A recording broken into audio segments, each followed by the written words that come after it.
What's up, old school RuneScape fans? It's your boy John Garrett. This is episode 2 of Money Talks, a podcast about everything I can think of to make you money. Or I want to make this funny pun now, a pod class, because I kind of want it to be like a class format, not so much a normal podcast where you like talk to guests and stuff like that. I'm just kind of free flowing with it. Episode 2, not really expecting much out of this, so I don't think I'll be polishing this one too much specifically as well. And if you're brand new here, let me just ask right now. If you could, if you want to make money from a guy who gives a shit if you make money, who's going to never sell you anything, I would like you to consider supporting this channel, supporting me. I'm a newer YouTuber. If you could subscribe, like, comment, leave me some feedback after, if you feel that way from watching this, you get some value out of this and you want some further value from me, please consider subscribing. Thank you very much. With that being said, let us hop into it. But before that, I want to talk about kind of what I've been doing. We've been playing Group Iron Man for RuneScape 3. I know a lot of people don't play RuneScape 3 and stuff like that, but this has been fun. I am a normal RuneScape player, as you can see from my look over here to my right. This is my main account. I've been playing this. I've owned this account for 24 years, I think is now.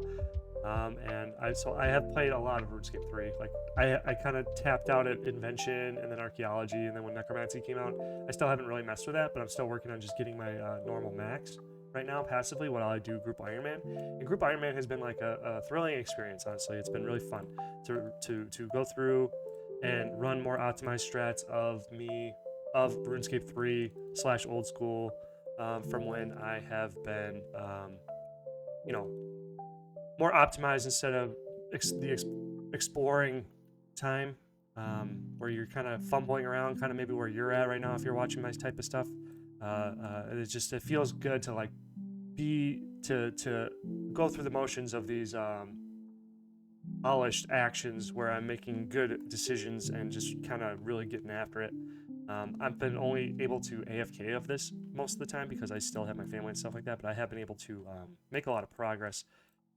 For instance, for my group right now, I'm working on getting them a lot of teleports. So I have been grinding passively while I'm at work a bunch of sapphires and a bunch of emeralds. And I grinded a bunch of gold, so I needed to get a bunch of stuff for that. And it was just kind of nice to get these like little milestones along the way. It feels really good to like just do that. And it's really fun to play the little friend economy. You have the shared loot here from the Group Iron Man and stuff like that. And now that I'm talking about this a little bit more, I probably should put this more at the end, but live and learn. If this doesn't perform very well, then I'll know, right? But right now, I'm just going to do some big fishing because I'm after a cosmic rune because cosmic runes, so I need a cosmic talisman. So I need a big fish in that. Oh, I bought 5 on accident. That kind of sucks. Whatever. Just sell back these real quickly.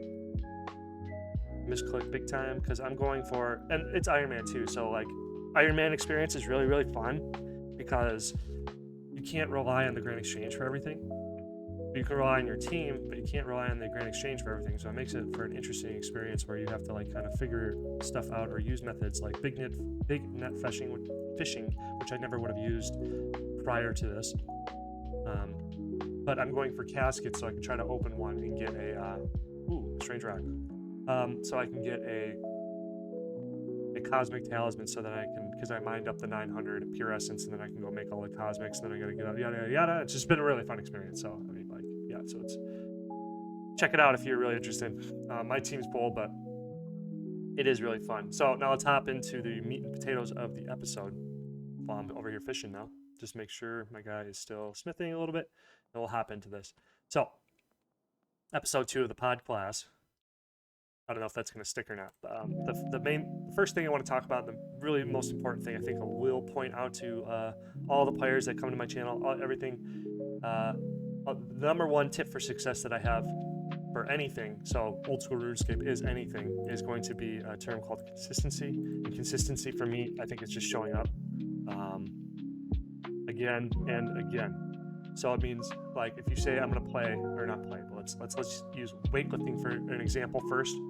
I want to use weightlifting for an example, and then hopefully you'll be able to immediately see how that's going to tie into old school RuneScape. So if you go to lift weights because you want to get strong, you want to get fit, you want to hit a number, you have some sort of athletic goal, you're going to need to be consistent. So consistently showing up to the gym, you're going to have to consistently stick to a regimen, you're going to have to consistently be disciplined, and the more and more consistent you can be in all these different areas of the whole weightlifting journey, diet, exercise, sleep, rest, not doing bad things like eating junk food or drinking too much or just being, what I mean? The entire sphere of the disciplines within the weightlifting the example I'm using here. The more consistent, as in like, I'm going to lift Monday, Wednesday, Friday, the more often that you can do what you said, Monday, Wednesday, Friday, over a longer period of time, is going to give you consistency.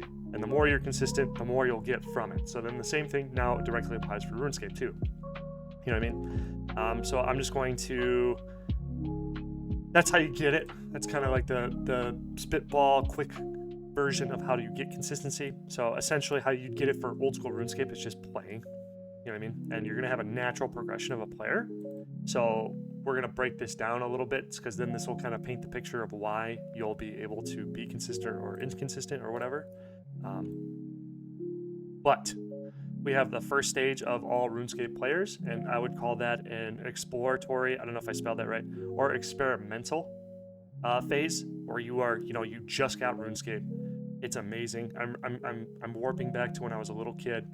This was prior to like drugs or stimulants like coffee and stuff like that, allowing me to push long late hours. When I first got my membership, I really just walked around and explored. I remember the first time I went to Keldagrim, I was just blown away by the vastness of the world. Because prior to that, I was a free-to-play player for a long time, and I kind of played the game socially, just to hang out with my friends and stuff like that. So that was still exploratory and experimental. And then I slowly pieced together free-to-play, but free-to-play, you hit that wall pretty quickly. And when I got to the membership, going to Keldagrim, it was just an amazing, surreal feeling. Getting to the Sears Village for the first time, trying to figure out why everybody was like walking around this blue field with the flax, and then I was picking the flax, and I didn't know what to do with it. And then I saw some people run up and just like make bowstring out of it. And then I saw some people selling it at Varrock. And then just the seeing like World 1, all the people just like shouting over each other, trying to text and the wave text and the whatever, all of it. My first big grind, which was like my first 100K picking flax, my first mill, my first all that stuff. Like, this is going to be the easiest part for you to be consistent. So if you pick RuneScape up and you're having a good time, you're not going to have any trouble finding reasons to keep coming back because you're having fun. And that's what I think you should try to stay in that zone, that mode, as long as possible, and not try to rush into everything, because I want to address a little bit of the criticisms I've been getting a little bit, or maybe this is a good time to bring up a little bit of that. And some of my commenters have brought up how I have made this game into like an annoying job, or why would they do what I'm doing? It looks really boring. And fair enough, I do agree. I can see that perspective from another person's point of view, that like what I'm doing is super, super boring and meticulous and whatever, and I have a particular set of interests and different goals than what you as a player are going to be going for. So I've already had this in my tool belt. Oh, that's super freaking annoying. Mistakes made. Sorry, the RuneScape Iron Man here. So I had that in my tool belt already. It's a little annoying, but whatever. I still learned a little something there, not too upset about it. But anyway, we're going to be different players. You're at a different phase. That's what I like. After stewing on it and chewing on it for a long time, you're having fun, or you are ultimately a different person too, and you're going to have different motivations at different stages in the game, and you're going to have different things going on in your life, which may or may not make what I'm doing appealable to you. But that's not the whole point of my methods.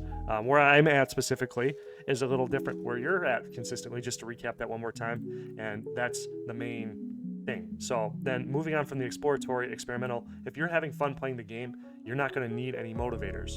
Just to recap that point again, I just wanted to reiterate that again, just to make sure before I move on to the next thing. And then this is the next phase of any gameplay, but mostly talking about old school, sorry. is the development phase. This is where you start doing your first grinds. You're like, the fact that you'll even say the word grind kind of says that you're in the development phase. You're building your character, you're getting stats up, you're questing, you're doing diaries, stuff like that. Some of the mid-range level stuff in the old school RuneScape or RuneScape journey, these things are going to like hit lulls where you have to do jobs that will take you longer periods of time, and everything's not immediately spoon-fed to you with reward reinforcement through the mechanisms of leveling up or new unlocks. Like when you start getting into that 70 to 90 or the 90 to 99, a lot of it is going to be repeating the best things over and over and over again monotonously. So then that's why we're going to say the word grind. So if you are at a point where you are using the word grind, you are most likely in a developmental phase. Okay, so then the next phase from there will be what people will call end game, which maybe I should have. I'm going to call it scaling, because you're going to have 3 modes, which I was able to really, after thinking about it for a little bit, these are the 3 main things that you're going to probably dive into, or maybe it'll be a combination of these 3 things, and it's going to be end game content, which will be raids, bossing, etc., because you're going to be playing a few hours every day or whatever, going for that big purple drop, whatever, T-bow, or I don't know this I don't do a lot of the end game content, so I'm not 100% sure. I learned Zora, I did my fire cape, I did stuff like that, but maybe that'll come in the future where I start experimenting, trying to learn some of the end game. But anyway, that's like what people are primarily going to do, because that's what the game inherently kind of designed the progression to go into. And then these other 2 things, which are side line, they're kind of like, if there was a podium of first, second, third, it would be first, second, third here. But you're going to have a merching end game playstyle, and that's kind of where I'm at.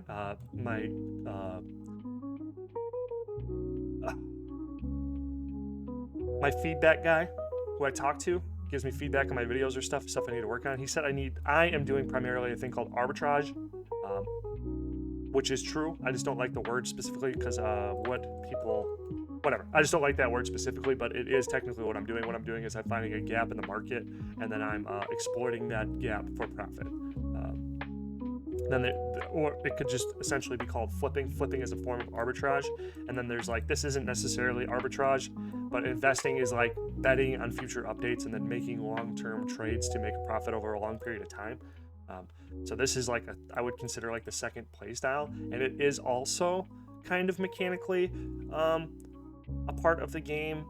But I don't think that Jagex was really intending for the Grand Exchange to make this an end game activity.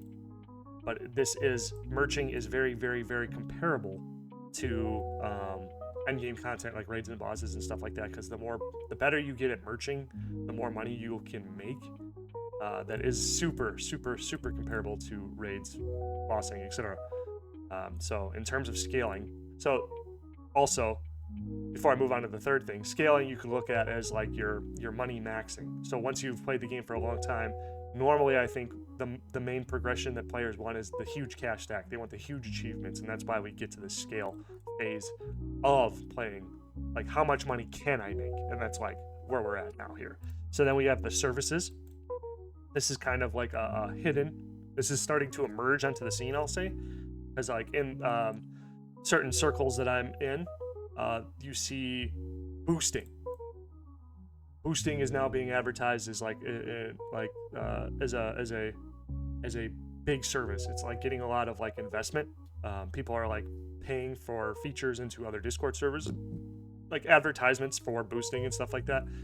Boosting is like getting kills for you at Court Beast. I think that's one of the boosting things. I'm not 100% sure what all the boosting is. I just saw that it makes a lot of money, and I had a couple people talk to me about how they like do certain services like that, and they're making a lot more money than they would be doing anything else. Boosting raids, I think, is probably another one. Whatever. Leeching, that was like one I'm familiar with. That was my first form of boosting. I think it is technically boosting, but that was the first one I ever saw. And the leeching was getting like Barbarian Assault done for you to get that fighter torso and stuff for like people who just can't be bothered. I'm not super familiar with this. I just know this exists, and I think this is hitting the scene as another major player in making a lot of GP. So just to recap, consistency is king, volume is king, and then through this entire like progression of the player, how do you get that? Right here, this line I wrote here, play from where you're at and go for things that are in reach. So if you see like me, I'm kind of like a freak show when it comes to like my account farm and stuff like that, and I'm not okay for my account farm and stuff like that, and the way I make money, it's not necessarily something you should even be thinking about, but that was also part of the feedback I got. So then we'll get into that a little bit later about how what I do is going to be applicable to you, like how do you get to me, if that's something you're interested in. But this is like the wisdom I got right here: play from where you're at and go for what's in reach. That's been like kind of ringing true for me in my entire life so far. The last like year has been that, and just doing this little one-liner has like really grounded me, leveled me out, and allowed for me to make better decisions and be more productive with my time. So in real life and on RuneScape, it's giving you, that line is going to give you the right focus on how to like conduct your decisions. You know what I'm saying? Like, I'm not trying to like make all your decisions for you, but I'm trying to give you that core logic, that foundation for you to make better decisions. That's what I'm aiming for here. Then also trying to build my teaching method and stuff like that. I'm learning with you guys. I'm not very good at teaching. This YouTube channel has really shown me that, and so we're gonna grow together. You're gonna grow on RuneScape hopefully, and I'm gonna try to grow as a content creator and help grow you. Okay, so hopefully that all works out. So blah blah blah. Let's get back into it. Tangent aside. Sorry. Over a long period of time, adding a little bit of complexity into where you're at is going to net you billions. You're looking for the billions you're looking for. So that's just like the caveat to go along with that one-liner before. So let's read it again just to make sure everybody gets it. Over a long period of time, adding a little bit of complexity onto where you are at is going to net you the billions that you're looking for, if you're looking for that. Okay? Okay. So next, I specialize in a specific niche called merching. A specific niche in merching called arbitrage and in scale. So that's what I specialize in. I scale arbitrage. Okay, I found like one specific lever, and I'm like, how big can this get? And then through that experimentation and that experience, I now would say I specialize in this type of thing. That's what I'm saying here. So that's what you're going to see me talk about the most when it comes to like specific examples of money makers that I can get you, or types of money. That's why like you won't see me make content like how to do Zoldra, how to do this and that, blah blah blah. Like I made content specifically on how to get brand new players, free to play players from like A to D, and then the rest of the alphabet is still available to the player in other forms of content and stuff like that. But just looking at the large scope of large scope of RuneScape content that is out there, I saw that there was a very underserved market of people who would be just starting RuneScape, trying it out, aren't interested in buying membership out the gate to try the game out. They're going to play free to play, or people who are in free to play that are just stuck, don't know what to do, and they've just been stuck there. So obviously those people, that's where I came in. And I mean, if you've seen my content, you may know, if you're brand new, do this first. And I kind of break down how to get you your first mil. But yeah, so like I said, I'm not going to be really talking about stuff I don't really know too much about. I did funny story, another little story tangent. This may take about 20 seconds, 30 seconds, a minute maybe. But I made some experimental videos where I got a lot of shit from snobby, douchey RuneScape players saying, to be, with all due respect, you shouldn't make content you know nothing about. And it was like,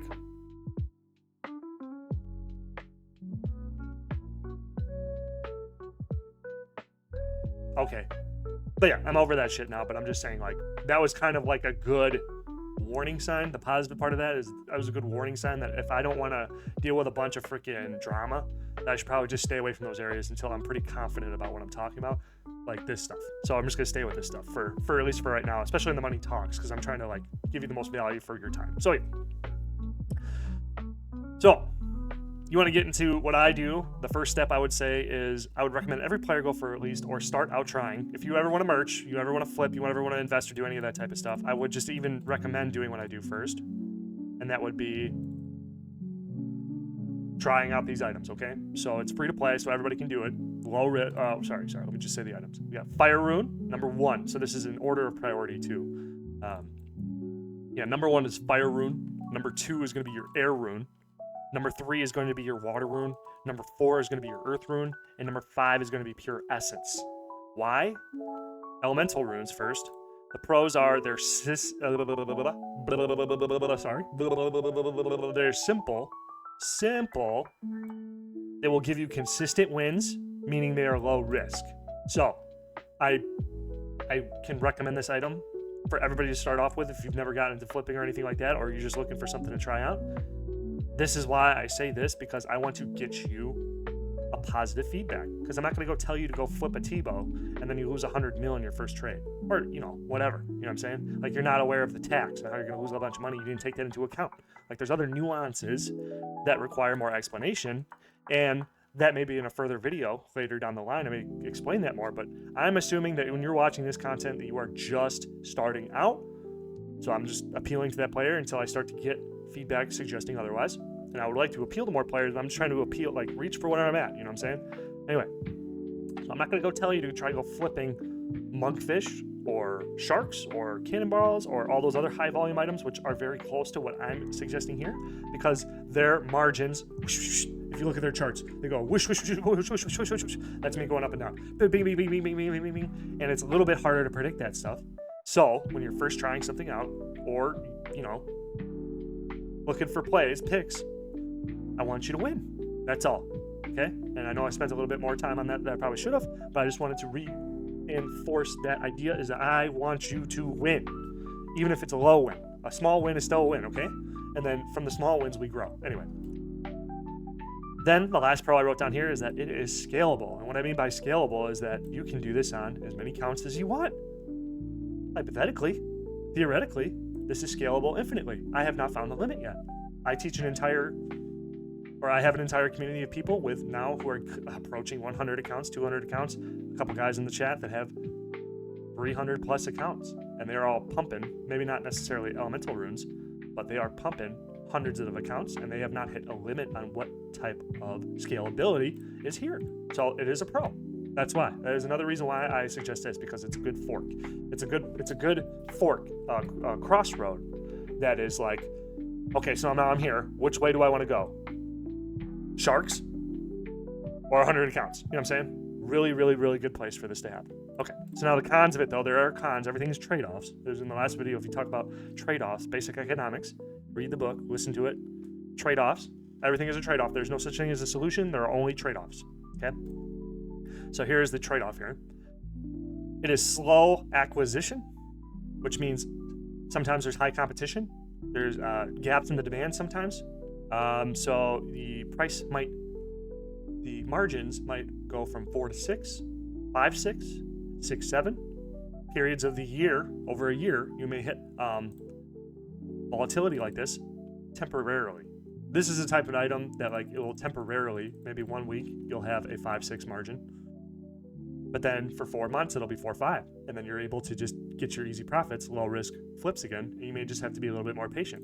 Full acquisition. So it requires a little bit more patience for you to win consistently with this item. And that may not be for everybody. Also, it is a low profit. Like I said, it's a small win, but it is still, if you're factoring in opportunity costs of other items and stuff like that, you are making a little bit less money, a lot. In some instances, a lot less money than a lot of other items. But that's just the price we pay for ignorance at this point. It's not, there's more I could talk about this thing, but I just want to say it's a lower profit. You're not going to get, this isn't a get rich quick scheme if you're going to buy elemental runes. It's going to take some hard work, a little bit of strategy, a little bit of tactics for you to really make money on this method. So yeah, let's just move on.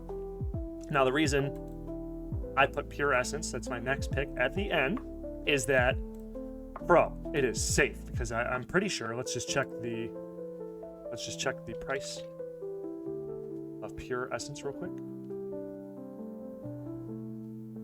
We are still chilling. We are still chilling at a 1-1 margin. I know it says buy price 2 and sell price 2 here, but if you got to look down at the chart here, each of these little dots represents a 5-minute action of that item. And as you can see, most of the day, we only get 1 blip, 2 blips, 3 blips, 4, 5, 6, 7, 8, 9, 10, 11, 12, 13, 14. We're going to say like 30 times 5. So like, what is that? Sorry. Math. 150 minutes of the day, we're seeing a 2-2 price action. But 150 minutes is not 24 times 60. 150 minutes is a little bit more than 10% of the day. So for 90% of the day, 90% of the day, you're going to get pure essence at 1 GP. Yeah, that sounds amazing, right? Right. So it is safe. It is like, it is a very unlikely scenario where you're going to lose money on this item. Very, very, very unlikely. If you get it at 1 GP, you should not lose any money on the item, as long as there's players in the game willing to buy it. So again, okay, so it's so safe. Why is it last in your list? Well, I'll get there. Number 2 is an amazing return from the last price check I saw from our community and what the bulkers are offering. The return is 1.3 to 1.4 right now. 1.4 being a little bit more and more rare every single day. So if you want a high turnover, selling to a bulker, you can get a 30% ROI. Based on the volume you can get, let's just do the math real quickly. Based on the math you can get, so I think it's a 30,000 limit, and every 4 hours you take that times 4, so 30,000 times 4 is 180,000. We'll just take our profit here. So if you were hypothetically to get 180,000, you hit the buy limit on all 4 hours, or 6 hours, six events, 4 hours. You potentially can make 54,000 a day. That's pretty cool. Okay, I know that seems like a low number, but like, maybe I'll get into that in another episode when we talk about labor. Okay, that sounds good. So we'll stop that tangent right there, right on its tracks. But anyway, potentially, you have a potential to make 54,000 GP a day just on one item. Potentially. Prices may vary. I would say it's very easy to guarantee 20,000 a day with this. But anyway, I digress. Cons. In the method I was talking about here, with the 30% ROI, the sales are not automated. It requires you to bargain. Now, this is a con because you have a couple mechanisms that I can think of off the top of my head that are happening right now. And number 1 is you're going to have sharks. Everybody in the bulk world, I would just imagine them as sharks. They're looking to make money. So they're going to go for their best. They're going to go for their best interests. And you can't. I didn't even net, whatever. I don't think I big net fish right there, but they're going to go for their best interests. So they are going to do what is best for them. So they're going to try to get the lowest price off you as possible. And you need to go in with a strategy, and they may seem nice and stuff like that to try to like play on manipulations or whatever type of business strategy they're going to use to get that best price out of you. So then that does require a little bit of friction. So that doesn't feel good. So I would say that's a con. It requires a little bit more skill building for you to get this. So it's not as like, that's why I put it last on my list, because it requires another set of skills, which takes away from my initial thing where I was saying like fork in the road. Does that make sense? Hopefully that makes sense. You can sell back to the GE. It's just pretty slow, and I'm not 100% on the rate of return. We don't have enough data. I have a few people working in the Discord giving me some feedback about how much they're able to sell through closed cycle. There's a thing called open cycle, closed cycle. I'm going to explain those two concepts real quick just for anybody in case you're new. Open cycle is where you buy an item and you go find another player. It's open. The cycle to get from unit to sale is open. So it requires you to go around and search for a buyer. Closed cycle is completely automated sales through the Grand Exchange. Those are my two things. So, right. The closed cycle aspect of Pure Essence is not recorded. I don't have a good enough data set to really tell you. If I get data back and it says, yes, Pure Essence will sell at a rate about, a decent rate enough to justify buying them and then waiting for them to sell in the GE, I will move Pure Essence up to number 1, because now you have 100% ROI, though you may have to wait, but that is potentially still a strategy. If you want to go Pure Essence, buy it at 1, sell it at 2, try it out for Grand Exchange, I do not discourage that. I would encourage you to try that out. Buy 100,000 Pure Essence at 1 GP, put it back on, forget about it, just make sure you log in once a week, because that is a mechanic that I don't think a lot of people know about the Grand Exchange, is for your offers to remain in the queue to be bought or sold, you must log on at least once per week. At 7 days, you are removed from the queue. So yeah. Next. Ooh, the bonus part. I forgot about this. I was so in the weeds about talking about this whole experience. I forgot about this. This is an inspiration that came to me today, and that was here we go. Without further ado, want to touch on one version of scaling with one account. So first, you have an old school RuneScape member. They have 8 slots in the GE. It's the lowest effort for passive income, but then you have 2 other markets that maybe people just don't really think about. And maybe you alluded, maybe you can guess what my first one is based on what you're seeing me do right here. And the first one you have access to is going to be RuneScape 3. Okay, so RuneScape 3, same thing. Requires, you got 8 slots in the GE, requires you to learn a different market, but the same strategy applies. Buy low, sell high. So, if you want to go this way, you want to scale up, one of the first mechanisms that you can start turning is to go for RuneScape 3. Okay? So now you got 8 more slots. You have different values of GP. RuneScape 3 is generally about 10 gold to 1 old school RuneScape gold. But it doesn't matter in terms, if you're going by return on investment, stuff like that, strategies like that, it doesn't really matter too much. You start, it's the same principles that apply. RuneScape 3, a little bit less player base, so the flipping is a little different, but it is still 8 slots for free that you have access to if you're a member on old school RuneScape. But it does require you to swap when you want to exit your cash deck on there.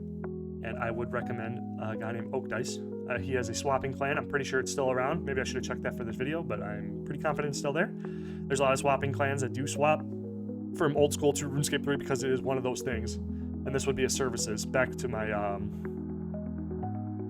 I should have probably included that here. Swapping is a service and it's very, very lucrative. So there are a lot of swappers out there that will swap your money, but beware, they can scam you.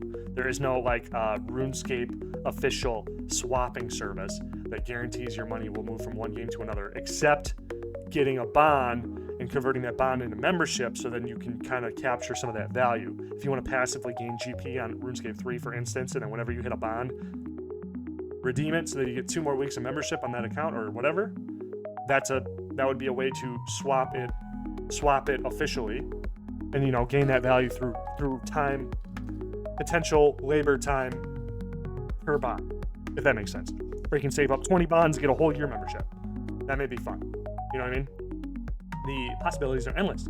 Now, the other one I wanted to bring up is a lot more risky, a lot more sketchy. It would be, I want to mention it because it's there, but there is an alternate server on RuneScape called World 45 Deadman Mode.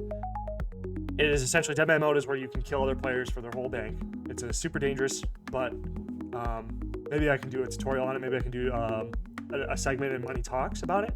How the World 45 Deadman Mode economy works. I've played it for about a year, so I do have a firm-ish understanding on what moves in the market, and I do flip on there quite often just for fun, because I just love flipping, because I like flipping different markets and seeing how price action moves around in different markets, whatever. But you get 8 slots on there. Swapping may vary. The community has its bad eggs. When I have swapped, I've never been scammed, but I'm sure there's scammers there. If you ever find a Deadman Mode Discord, you'll have a lot of really nice people, a lot of really cool people, but you'll have a super, I think the conglomeration of toxic players in old school RuneScape, in my opinion, gets worse the more specific, the more hardcore you go into the player killing aspect. A lot more is on, and no judgment, a lot more is on the line in World 45 Deadman Mode. You kill player for billions, because you're robbing their banks too. When you kill a player in Deadman Mode, you steal their bank. You don't just steal their items they're wearing. You get their whole bank, and there is no combat brackets. If you're a level 3 and you get caught lacking in the woods, you lose everything. A level 126 is going to come up and shoot you, fucking hit you with a barrage into a ballista AGS, and it's over. I don't know if that's a good combo, but they're doing it. But then the market is a lot more hard. I should have put harder, a lot harder to figure out, because it is a lot more volatile. Sales are very slow because there's a very small player base. you're going to be, maybe in a position where you want to do a lot more open cycle, find players in Discords, because that would be a little bit more active than people hopping on the GE trying to find them automatically through the GE. I will note that there is no tax on the World 45 Deadman Mode GE, and it used to really have high swap rates, which is what got me into it. Back when I was playing, you'd have a 1 GP to 3 GP 1 World 45 GP to 3 OSRS GP swap. So what I would do is I would make a magic tree alt, and I would plant a magic tree in the gnome stronghold, and then just sit there and know that I was making 3,000 GP for every magic log I cut. So it turned to like an 80k per hour moneymaker into like a 240k hour super AFK method for me to just, like, if I'm like watching TV and I really don't want to do anything, I just created this type of strategy just so I had the bare minimum to keep me consistent. So that feeds back into consistency. But it is still 8 more spots in the GE. As like weird as the whole market is, the whole world will feel completely different to you as an old school RuneScape player, because it is old school RuneScape but really dangerous. But it still is 8 more slots available to you. So I just wanted to mention it, though you need to be the most careful when it comes to this. So unless you're pretty confident and serious about RuneScape, I wouldn't really mess with this. It's just I wanted to, okay, saying it for the 3rd time, sorry, I didn't mean to repeat myself again. And all of this is for 1 account potentially. So with 1 membership, essentially you're getting 24 slots to trade with, to pull value from the Grand Exchange with. So take that into consideration. That seems pretty good to me. All right, that's it. Hopefully you got some ideas out of this, and hopefully you enjoyed. And if you did, subscribe, give me a comment, like the video. Really appreciate any feedback I get. And yeah, I'm really happy with this episode. This is working out pretty good. Talk to you later. Peace out.